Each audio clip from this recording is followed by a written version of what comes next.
it's just so special for our club, mate, our club. Lastly, after 57 years of pain, it's coming home.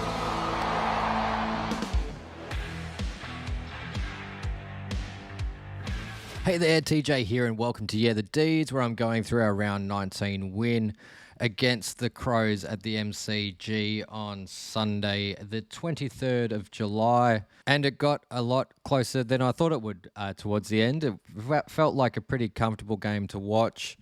The margin was always closer than it sort of seemed like it would be. Felt like we were easily the better team on the day. Crows had some really nice passages of play and some really good sections. You know, they've challenged top 4 teams all year, and out of all the top 4 teams, we've actually done the best against them. But it certainly doesn't feel like it. But, you know, it doesn't really matter what we feel like. We just got the result on the board, and I'm pretty happy about that. Ed Langdon's 150 for this week. What a great player. Great to have him on board. He hasn't had the best season this year compared to his high standards that he set for himself in 2021.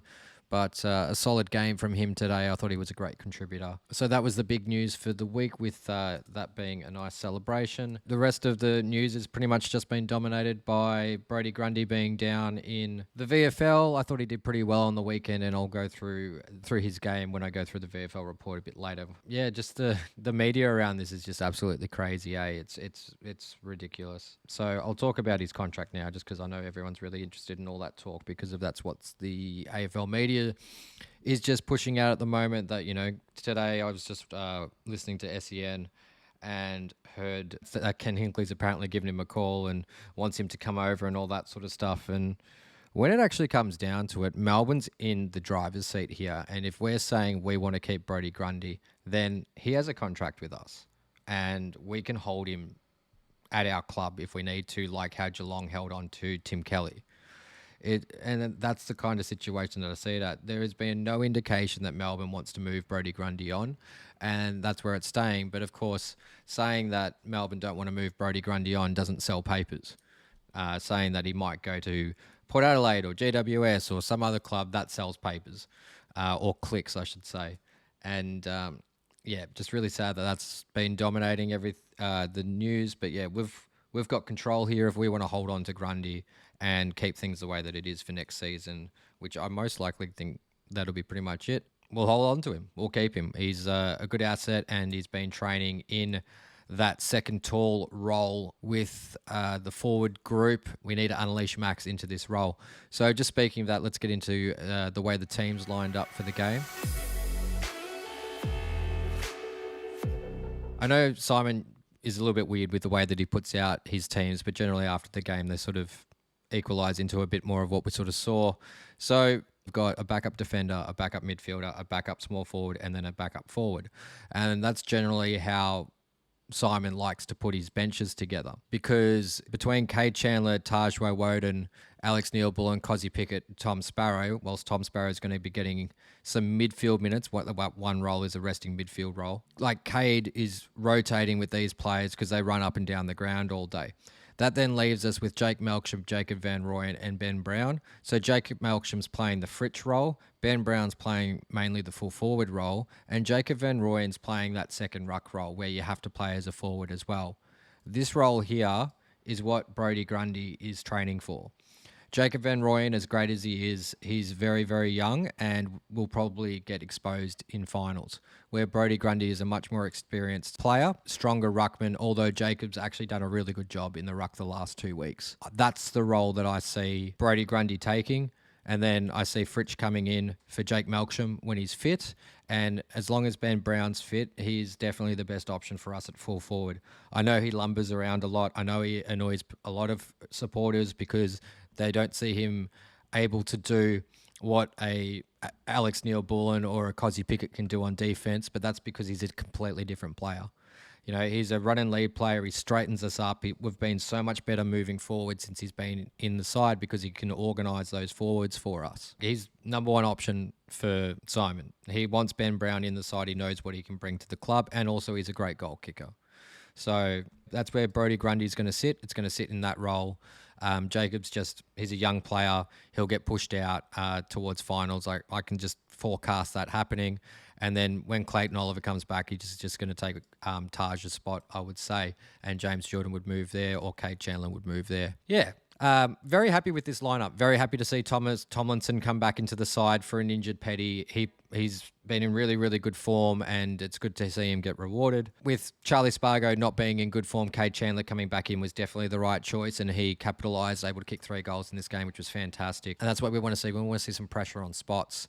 And I just feel like Joel Smith's the perfect sub, because he can just come in and impact in those games and get things done, and he can play either end of the ground. I'm just always worried about him playing full games in defence and things like that, because he's been a little bit shaky in the previous games, but he's a more mature player now. He's been in the system for like 8-9 years, and he's really starting to show the fruits of his labour of just keep pushing and keep pushing at what he does. So I can see him in that role for a little while, which helps keep James Jordan out of it. But James had another really good game in the midfield and has been doing quite well. Let's get into the game. First quarter starts with a good mix in the middle. Really love seeing Cozzy in there again. It helps him get some touch in early, and played another solid game, a lot better than the earlier in this year. And last week was a big improvement as well for him. So this move into the middle for the first bounce is excellent, and yeah, really happy with it. We get the first goal 3 minutes into this quarter through Max Gawn. Pretty nice. We dominate a lot of time in the forward half early in this game. A couple of wasted opportunities in this first quarter with Melksham getting a free, Cozzy Pickett taking the advantage. And I don't know what's going on with the advantage rule nowadays, but this is absolutely rubbish. Like, that 100% should have been pulled back for Melksham to have a shot on goal. There was no advantage. Like, he didn't even score. It was a rush behind. So how is that advantage if he doesn't even kick it anywhere? It shouldn't be play on there. There's no reward for the penalty if a player just decides to do that. And if it was a Crows player that kicked it, it would have been 50 metres. Like, judging on that sort of quickness. But generally not. Like, they're generally not that quick on it. It's... yeah, really, really, really poor umpiring there to just accept the advantage and just move on. It seems like the umpires are getting a directive to keep the game moving as quickly as possible. Hearing some rumours that AFL House are looking at trying to reduce the amount of time that quarters go for, because quarters go for generally half an hour, and they see that as too long for a television product, which I just think is absolutely rubbish, because 30-minute quarters, most of the scoring happens in the last 3 to 4 minutes of these quarters, or they happen early and you have to try and work around them and bring them back. And for the best games, for the games where it's top of the table sort of stuff, it's a perfect length. So yeah, anyway, that's a side conversation, but I think that's kind of why we're seeing some advantages get paid quickly rather than pulling them back, is just to keep the game moving. But I don't think that's in the spirit of the game. It's ruining the game, and it shouldn't be on the player to make that decision for the player that got infringed. Like, it's just wrong. There was a lot of nice intercept marking with Jake Lever and Adam Tomlinson in this quarter. Very opportunistic goal here from Isaac Rankin, who this shot on goal here was a lot easier than this one, but was able to get that one. And then Jacob Van Rooyen's able to take a really, really nice mark. There was a really nice sparrow kick to Jake Melksham for an attempt on goal that just came short and got rushed over the line, but it was absolutely exquisite, the kick from Tom Sparrow, and he's really, really improving nicely. He's going to be a lock in this side for many, many years to come, Tom Sparrow. But yeah, that kick was just a perfect inside 50. Only Jake Melksham could have marked it, hits, and that's the type of inside 50 kicking we want to see. So I really wanted to point that out, because we need to see more of that, where he's kicking for the forward to run to the ball and be the only one that gets there in time and marks it because of the space he's put on his defender. So yeah, more of that, please. There's a 50-metre penalty after here, where... For kicking the ball away after a free, so I mentioned that a bit earlier. They were a bit quick on calling that advantage, and I think they were a little bit quick probably on this 50-metre, but it's there. Trent Rivers gives it to James Jordan, he launches it inside 50, and you could just see from the angle of the camera on the replay, because I watched it after getting home from the game, that was always JVR's mark. Like, he was definitely going to go grab it, and no one else was going to mark that one.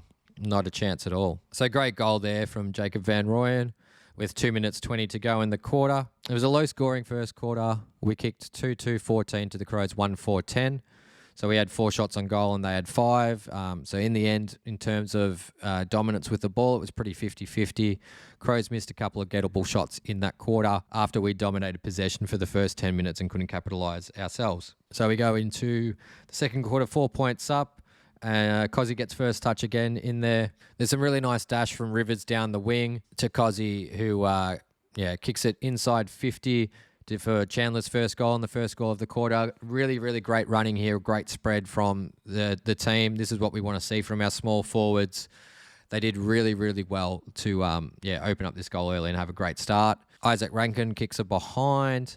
We've got 2 behinds in a row here with Max and JVR. But before this, it was a really, really great holding the ball that Ed Langdon got. Our tackling was really good. Really made the most of some of our tackling efforts throughout this game, which I was really impressed with. Kate Chandler gets the second goal here, and there was some really, really good overlap running and handballing for this one as well.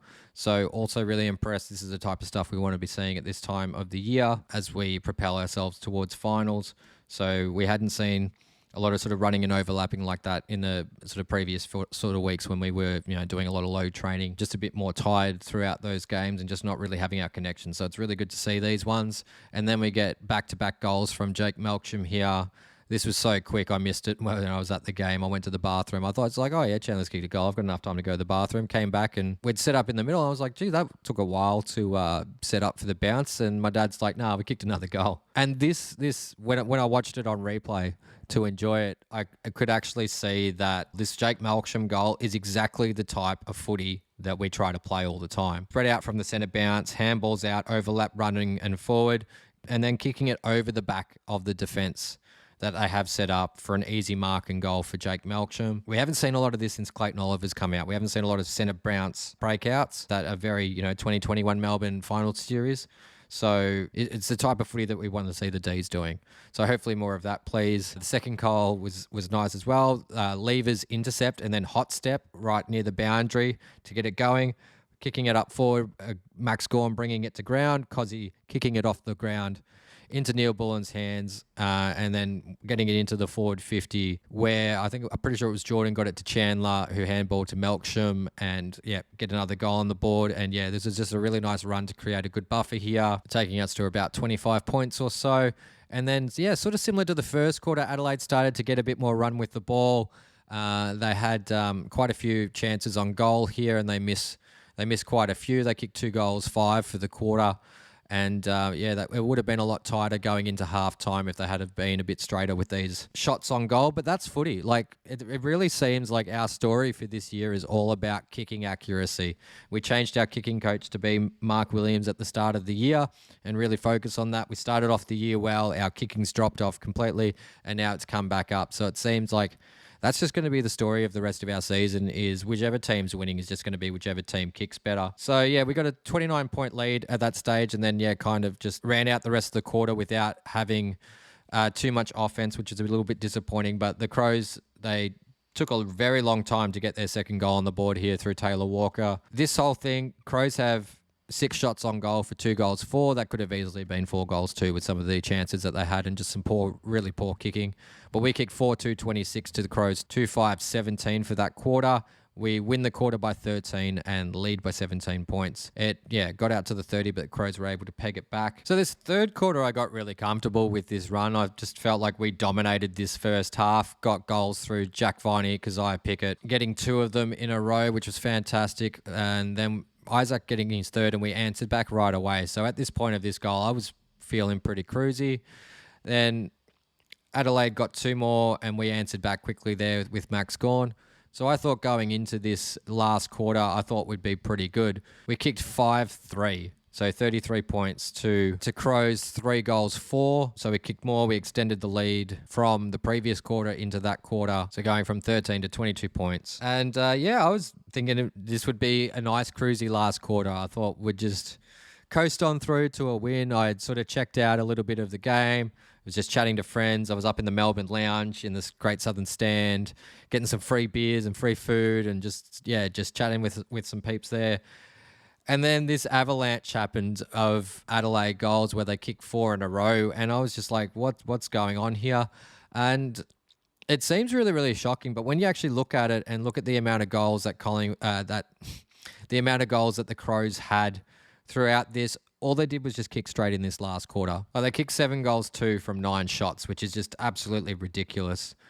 And then it just swapped for us. Like we weren't as accurate. We've gone from 11-7 in 3 quarters to then kicking 3 goals, 6 out of 9 shots. So we kicked 3 goals, 6 from 9 shots. They kicked 7 goals, 2 from 9 shots. We had the same amount of shots in that game. So really, it's sort of a break-even quarter in terms of possession and attempts on goal. But they just kicked straighter, and that made it a much closer game than it probably should have been in the end, because the way that they were kicking throughout this first half was pretty freaking average. Very nice to get the sub on for Joel Smith. I understand taking Ben Brown off didn't have as much impact as possible, but he did have like 2 or 3 goal assists that he set up throughout the game. But we needed a bit more speed on the ball in this last quarter, and Joel Smith was perfect to bring in for that. And yeah, we have this nice little period of dominance here where we were able to get 3 goals, 2 on the board and just wrestle back that lead and then hang on to that for the rest of the quarter after they kicked the last 2 goals, Adelaide. So, yeah, very happy to get the 4 points on this one. Adelaide are a good up-and-coming side. They've drafted really well. They've got a really good forward line. They've got some star power with Isaac Rankin, Jordan Dawson, Ben Keys. They're very quality players. Tex is a decent forward, even though he's a dickhead, and gives them a good target up forward. So it was always going to be a bit of a battle. They've got a decent ruckman as well to sort of try against Max Gawn. Like, Max isn't going to just have his way with Adelaide. It's going to be a battle. And they're in their second year with Darren Burgess, where for us that was 2020. And they're sort of around that same mark where they're getting fitter, they're running out games well, but they're just not quite there with the rest of the top teams. And that was pretty much like us in our second year with Darren Burgess in 2020, just that little bit off, and we ended up finishing 9th, which is, it's around the mark where Adelaide will finish this year because it is such a tight run for that bottom 4. Yeah, really expect Adelaide to bounce really into finals next year, with that being that 3rd year under Darren Burgess, like what we did. Fitness is 50% of footy nowadays. It's and kicking's the other 50% really. So you get those 2 things right. You have a fit team. You have a team that can just go out there and get it. You're going to do well. It's a war of attrition AFL footy, that is for sure. Pretty even game in terms of disposals. Surprised to actually see us lead the kick stat. Generally, we don't do that. We did have a bit of an average disposal game. Adelaide a bit cleaner with their kicks around the field, and that's what helped keep them into the game. Very even inside 50s, so it came down to goal accuracy. It did not feel that lopsided at the ground, 21-12. I actually felt like the umpiring was pretty terrible towards Melbourne.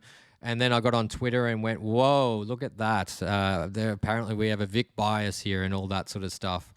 But yeah, I didn't think the umpiring was awful or one-sided in one way. I felt like they missed free kicks for both sides, but I didn't think that we had 9 more than them on the game. I don't really keep an eye on the stats until after the game because I like to just watch and see what happens and then bring my ideas and thoughts to the data and see what tells me differently. Max did do better in the hitouts, but I felt like he was challenged throughout the game. Clearances decent, but yeah, broke even in centre clearances, but we were just a little bit better around the ground. Lower in turnovers for both sides than our general average, which is good. That's 9 less turnovers a game, despite our kicking being pretty average and like 10% below AFL average. We were able to keep our turnovers to 9 less. Lots of marks inside 50, which I like to see. 17 marks inside 50, very, very high for us. That was great to see. We were a little bit inaccurate, and most of that came in that last quarter. Needed more tackles than this, even though we dominated possession for a lot of the time. But this tackles inside 50, it is lower because we took more marks inside 50. We had less contests inside our forward 50, and Adelaide had a lot more because we were driving a lot of ground ball outs. So like Adam Tomlinson had 11 intercept possessions, only 1 of them came from a mark. The rest is coming from spoiling and then chasing and picking up the ball or helping out one of the other defenders. So yeah, that's pretty much it for the team stats. Let's get into the coaches' votes. And the coaches' votes saw it like this, with Max Gawn and Keziah Pickett sharing the top votes for the game with 7 each. Isaac Rankin with 6, Angus Brayshaw with 5, Jack Viney with 4, and Taylor Walker getting the 1, which makes me think that the coaches had it split up something like this. Onto my votes now. Gave one vote for Adam Tomlinson. He was our best intercept defender on the day. Did pretty well against Taylor Walker when he was on him. Rotated around the back line and, just really, really solid game back. So gave him the one vote. Gave 2 votes to Kay Chandler for his 3 goals. Lots of running up and down the wing, creating options. Just very, very smart football from him. Gave 3 votes to Ed Langdon. Ed Langdon had definitely one of his better games for the year and had a lot of impact. Had 398 metres gained, 5 tackles, 7 ground ball gets, and he just had a lot of impact. 6 score involvement, 7 intercept possessions, 10 contested possessions, 13 uncontested possessions for Ed Langdon, so I thought that was quite good.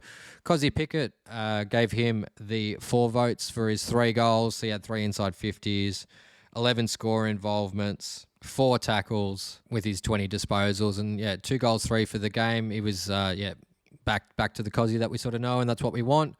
Gave 5 votes to Angus Brayshaw, 7 tackles, 18 kicks, 8 handballs, 26 disposals, 434 metres gained. He had a goal assist as well, 25 pressure acts for the game. But the 6 votes again goes to Captain Courageous Jack Viney, who without him we don't hold on in that last quarter. His disposal efficiency left a little bit to be desired, but had 8 ground ball gets, 27 pressure acts, 3 intercept possessions, 7 inside 50s, 3 free kicks, 5 centre clearances, 4 score involvements, 3 intercept possessions for Jack, and 520 metres gained, which was the most. Onto the VFL now, and it was a very comfortable win for the Casey Demons against the Coburg Lions.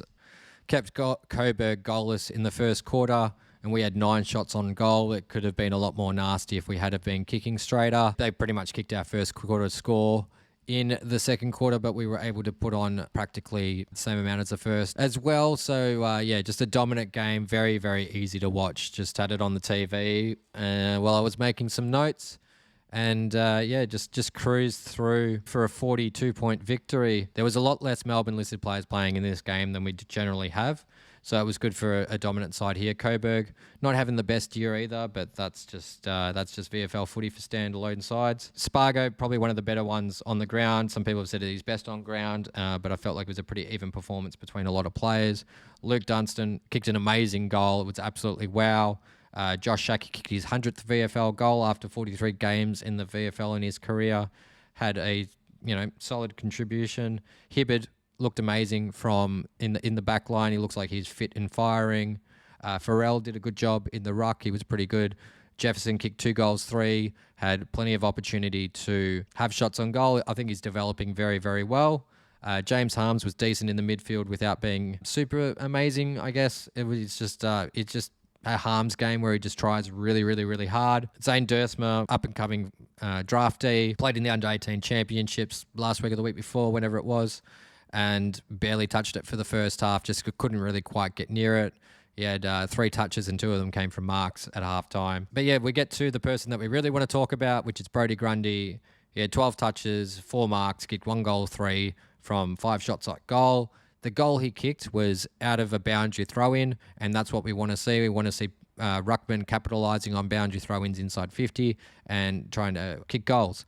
So I was very happy with the way he was marking, the way he was leading, his running patterns, and then him rucking in that forward 50 and being able to kick a goal from it was good. I don't think he needs to dominate down there to get back in, but I think another game at VFL level would be handy, and then I'd bring him in against Hawthorn when we play them and see how that looks. But yeah, game was set up very early for the win, held them goalless until 8 minutes to go in the second quarter, almost kept them goalless for a half, but then they ended up getting those 3. Solid game from Casey, and don't see too many changes this week from the VFL coming into the seniors. All right, so here we are with the ladder. Just for my final thoughts here, we're chugging along well after having those 2 losses in a row. We've now got 3 wins in a row. We're 2 games clear of 5th. We're 1 game behind Brisbane in 3rd. We've basically got top 4 locked as long as we don't fall off a cliff. The Bulldogs don't look great. St Kilda don't look great. GWS have gotten a good string of 6 wins together.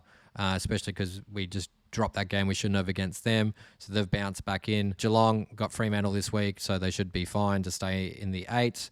Carlton and Collingwood this week. I'm very much looking forward to that. We've got the Tigers. Tigers have had a 3-game win in a row, but have done it against some really poor sides. So it'll be interesting to see how well they play up against us. Sydney coming as well. So the Sydney-Essendon game is going to be vital for which one of them make it into the 8. It's very possible that, Adelaide, Sydney, Essendon, Richmond, Carlton, Geelong, GWS, or Bulldogs, St Kilda, any of those teams could come into that 4. And that makes the back end of the season exciting, which I like. I like that that it's not all just locked up and done by, round sort of 13 or 14, which it sort of seems like in previous years. And that just shows the evenness of the competition. The competition is so much more even than we thought. We're looking just as good as the 3 teams above us. I think the difference between all of our teams is like 6 points to 12 points. It's like 1 or 2 goals difference in quality. We found out on the weekend that Port doesn't quite have that much depth. They really need their best 22 in to be playing at this level. Collingwood just have belief. They, believe that they can win games from no matter where. And we found out in Collingwood's coach's press conference that they do a 2-minute drill every week. Every week they do how to win games from behind, and they do 2-minute drills. So that's why it's so roped into them. It's fun for them. That's what they like to do. They like to come at you like that. Brisbane, going to be really interesting to see how they go with Ashcroft out of the side now after doing his ACL, because he brought so much pace, so much dash, and really clean disposal for them to be injected into that midfield and really complement your McCluggages and your Lachie Neals. So that's going to be really interesting to see what they do now moving into finals without that key player. It would be like if Collingwood lost Nick Dacos now.